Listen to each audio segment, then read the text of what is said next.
Hello, thank you for joining in our Succeed and Prosper Forum discussion today on self control.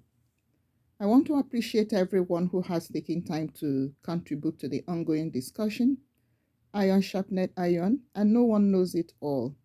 There is a tremendous power in the ability to share ideas while teaching others and learning from others.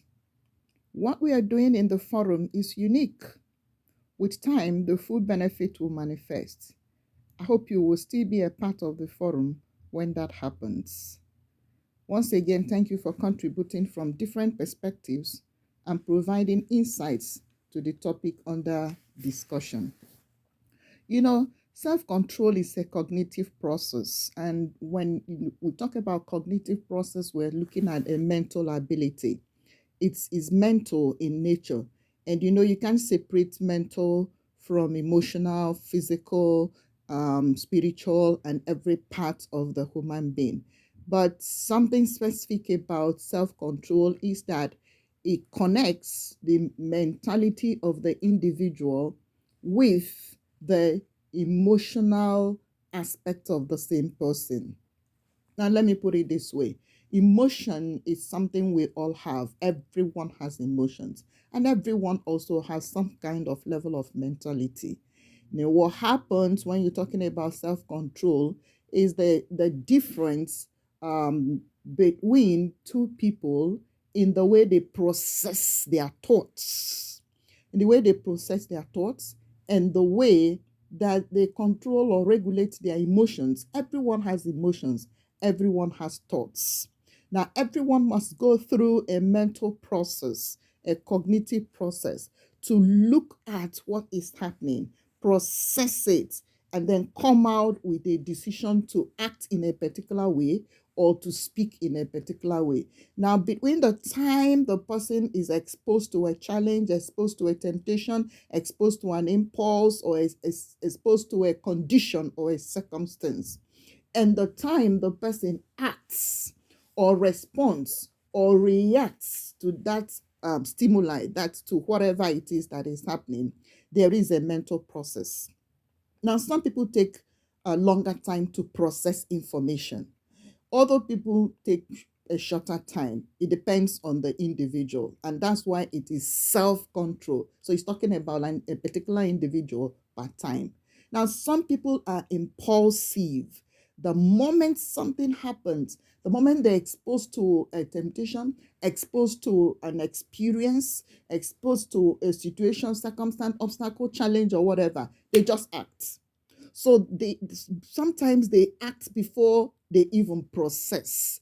Now, processing is they are trying to understand what's going on, trying to see it from different perspectives. Now, if there's something going on and somebody else is involved, I'm using this just as a simple example. Something is going on between me and someone else, maybe a friend, a neighbor, a colleague, a wife, or something, a partner, and the person acts in a way that I'm not comfortable with. Now, I have the opportunity to ask myself, why is he doing that? Why is she acting that way? And then see that action in perspective based on what is happening. Try to kind of understand what's going on. Try to interpret what the person is doing and then check myself. Listen to myself. How am I understanding this? How am I processing this? Am I processing it negatively? Am I processing it positively? Because sometimes, somebody just says something, oh, we already know what he or she wants to say. I know where you're coming from. So even when the person wants to explain, say, there's no need to explain. I already understand you. I know where you're coming from. I know it's this. It is because of that. And also filled with assumptions, and in many cases, negative assumptions. You can be sure what the response will be. You can be sure what the reaction will be. So some people, because immediately something happens, they think they understand it. They think they know where it is coming from. They know what to do. So they act impulsively. They may have finished doing what they want to do before they even think, before they even understand. And you see, such people are always ready to apologize. So today they say, I'm sorry. Tomorrow they say, I'm sorry. Next tomorrow they stand. And the other person is saying, what's this?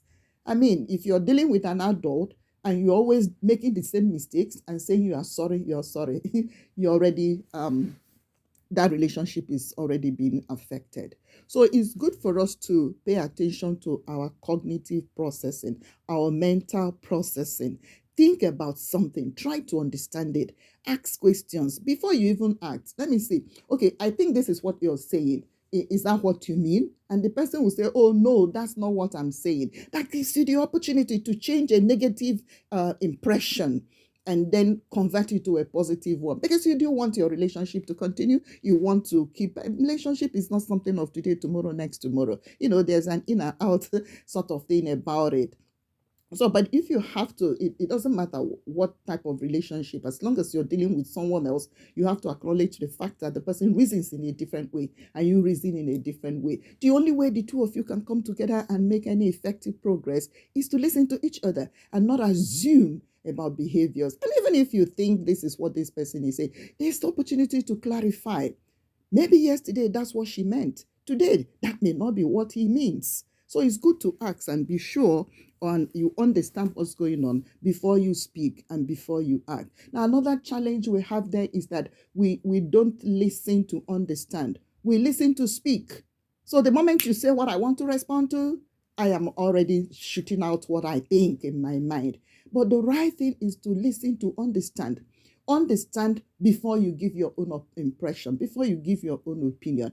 In a good relationship, everyone has his or her own thoughts, his or her own ways. We're not exactly the same. So being able to give the other the opportunity to explain him or herself, the opportunity to understand the other person before you jump in with your own thoughts and understanding will help us to control ourselves. Because if the negative energy, or if you are processing negatively, you are bound to respond or react negatively. So when you talk about self-control as a cognitive process, it means that being able to calm yourself down and be willing to understand the other person.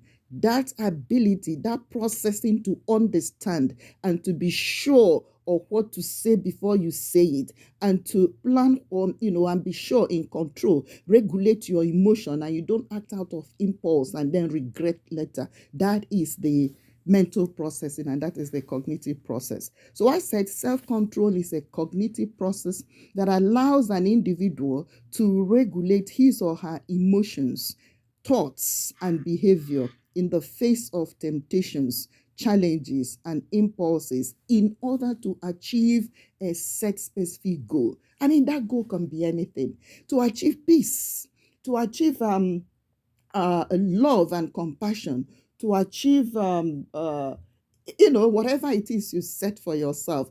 I can imagine two people staying together and you have children to train, you have a whole life to live. You have to take decisions about school fees, take decisions about your health, take decisions about your finances, take decisions about your sex life, take decisions about your marriage total, and your job and everything. And you're always misunderstanding each other, and you're always acting on impulse, and you always behaving the way you like. I mean, this is me, this is how I behave. So it's like take it or leave it. So if you behave that way and I also behave that way, how are we going to make things work out? So there's really nothing like that. We have to work together. And that's why I encourage people. If you cannot work together with someone, why are you wasting time with that person? Yes, I'm not saying walk away immediately. You notice, make attempts, try to understand. But staying with someone who is not willing to listen to you, someone who is not trying to understand you, someone who already has a made-up mind about who he or she thinks you are and responds to you based on what he or she thinks you are, not what he has allowed himself or herself to understand you to be. This is one of the major problems we have, and that's why it's difficult to self-control ourselves.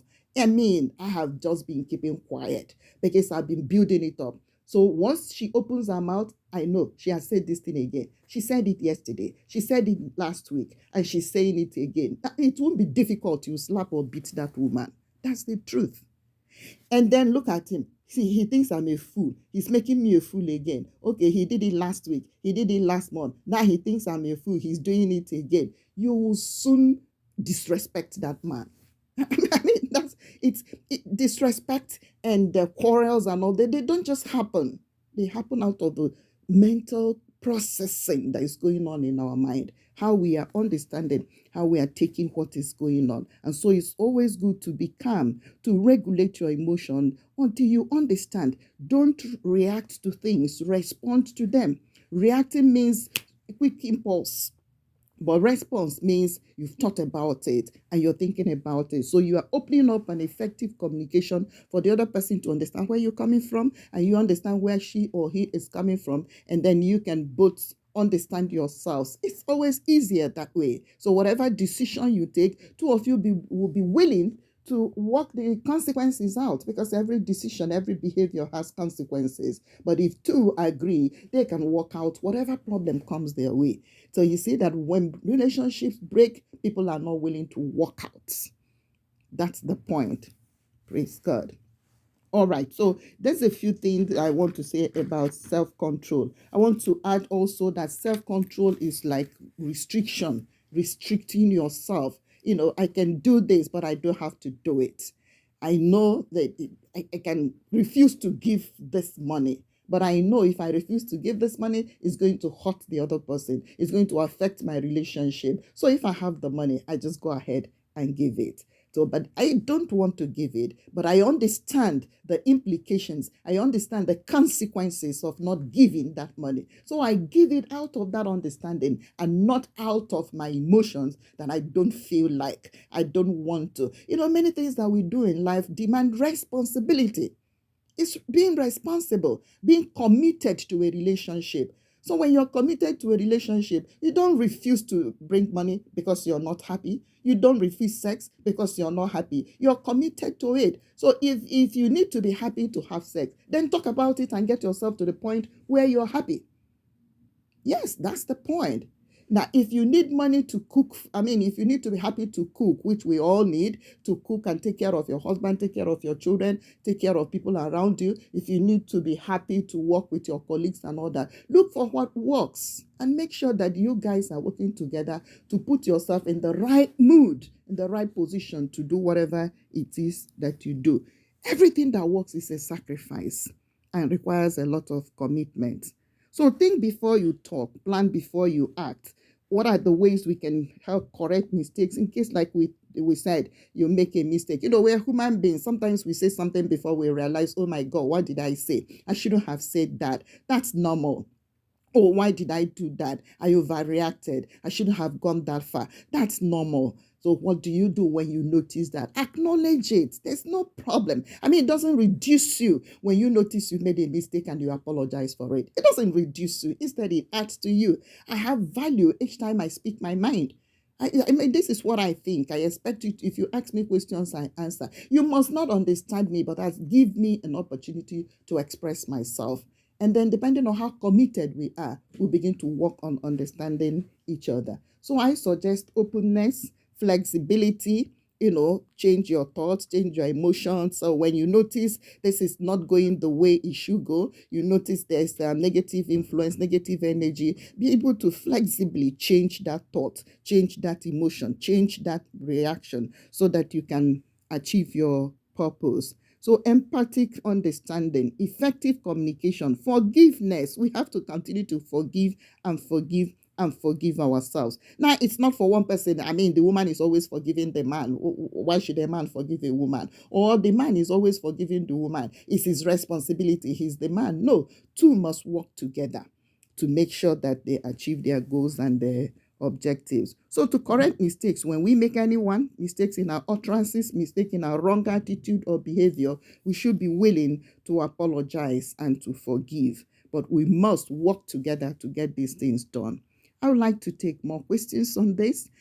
Type in your comments, your questions, and let's move on with it. Give more examples, practical examples, what you're going through, why you're finding it difficult to control yourself, why do you have acknowledged the fact that you're impulsive, you react before you can control your emotions. Why is that happening? Let's talk about it and see how we can help each other. And if there's something you have said that you're finding difficult to, get over with somebody you're dealing with, we can talk about it and come up with some solutions that might help you. We must work together in commitment, to understand ourselves and make things work more positively as we control ourselves.